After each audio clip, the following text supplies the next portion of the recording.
they say change begins with you. It's a personal decision that you have to make in order to achieve your dreams and goals. But not everyone is able to dream big, given the circumstances that they find themselves living in. Poverty and inequality is still quite a sad reality for many South Africans. But the Oppenheimer Memorial Trust's chief executive, that's Tracey Webster, joins me now in studio to tell us exactly how and what is needed in order for us to break through the cycle. This, of course, through a research they've conducted at tracking down education, how it plays a role in further exacerbating poverty in our society. Tracey, thank you for your time and good morning. Good morning. Thank you for having me. It's good to have you. Take us through the research that you have conducted. It pans around education, the cracks we see, right from ECD right through to higher institutions of, learning. What have you found?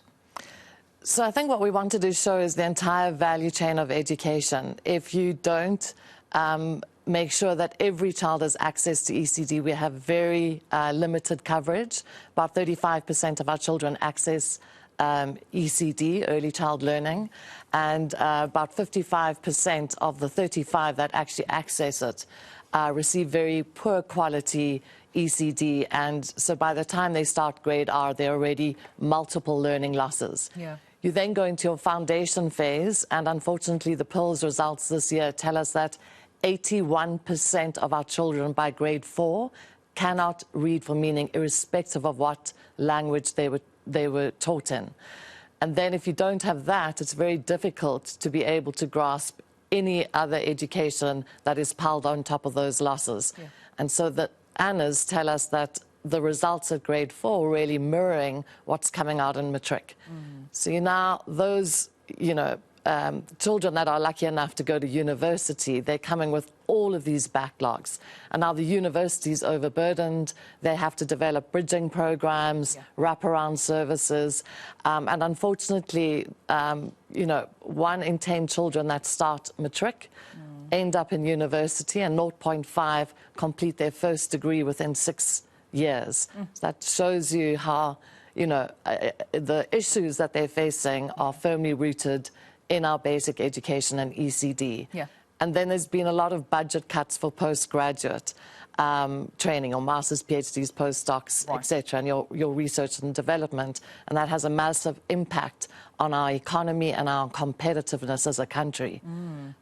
We have to solve for education. If we can solve for education, we're going to see growth, we're going to see jobs, and we're going to, be competitive in the global space. It's a non-negotiable. So I see in the value chain here, ECD, basic education, higher institutions of learning. Let's start with ECD. What are some of the challenges that ECD, schools, educations also encounter? Because yes, it's the learner, it's the child that is negatively impacted, but surely there are also challenges that the organizations, the teachers, the creches themselves also face. So one of the big issues is a shortage of funding. If you look at the education budget, which makes up 20% of our national budget, only between 1 to 2% of that is allocated to ECD. In 2018, that allocation was about 3.8 billion. And in the same year, we spent 5 billion bailing out SAA. Now, the return on investment, if we actually invest in ECD, actually has those first 5 years, as Bill Gates says, really is, how the next 80 years are going to turn out. So we actually, the biggest ROI is if we actually invest in ECD. So we need to look at fiscus change there. And then there's just far too much regulatory hurdles for an ECD to overcome in order to be registered. You can only access the subsidy if you are registered. Right. And when you access that subsidy, it's 17 Rand per child per day. But you have to pay salaries, you have to feed children, you have to have the educational resources. 17 Rand's not going anywhere. It's not enough. But also when you look at basic education as well, I read the report and I found it interesting, or rather concerning, I have to say, that around 60% of our teachers are actually heading to retirement. And we need now to more than ever capacitate young people to have one keen interest in education, in teaching, but also to now fill in this gap that will be left by the teachers that are retiring. Absolutely. And it starts with attracting the right type of person that is passionate about teaching.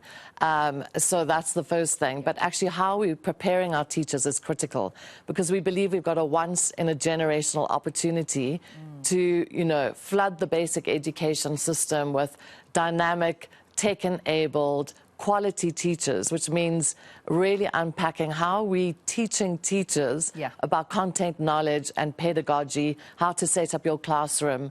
And unfortunately, at the higher education institutions, not all of them, they're very removed from actually the school environment. We're not preparing them properly, and we're certainly not preparing them for the school environment. So we have to be more intentional around embedding that teaching and training in the school environment. And we think there's a huge opportunity with internship models where they're based in a school, doing their distance learning, but being, mentored by a teacher. And I think that's a huge opportunity for South Africa. And just lastly, before I let you go, Tracey, briefly, I mean, also you've identified and even mentioned it now, the importance of funding our masters, PhD, postdoctoral, sabbatical researchers. This will enrich the South African academy, right? How important is that work, and also the work that you have done as the Oppenheimer Memorial Trust to ensure that funding continues in those researchers to enrich our data, our information towards those students that are continuing with the Research Academy? Well, we've always funded masters, PhDs, postdoc sabbaticals, but one of the gaps that came up is that there's very little funding, both government and philanthropic funding, that goes into honours. And yet it's a huge return on investment. You know that you've got a graduate that's passed. It's a one-year investment. When that graduate comes out the other end, their earning potential is so much greater. And also it's a key step to go on to do your masters. So there's a huge gap that people can really fund students to do an honours. And I appreciate you speaking to us about this, and I would encourage everyone to read up the report. I mean, if you're a parent, if you're a student yourself, if you're an educator, this is so rich, this report, with information about where the gaps are, the challenges are, but also some of the recommendations in terms of moving forward, right? So quite an enriched document here, Tracey.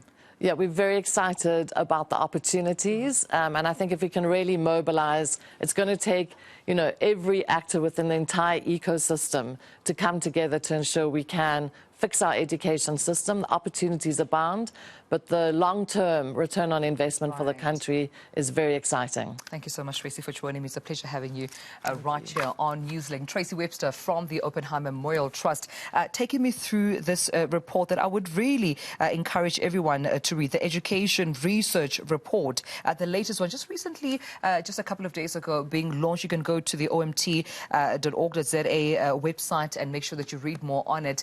Just tracking through, ECD, basic education and higher learning, especially given that state data and stat that quite a huge percentage of our young ones in primary school cannot read for meaning. So perhaps there are models in which we can correct that and further invest in our country.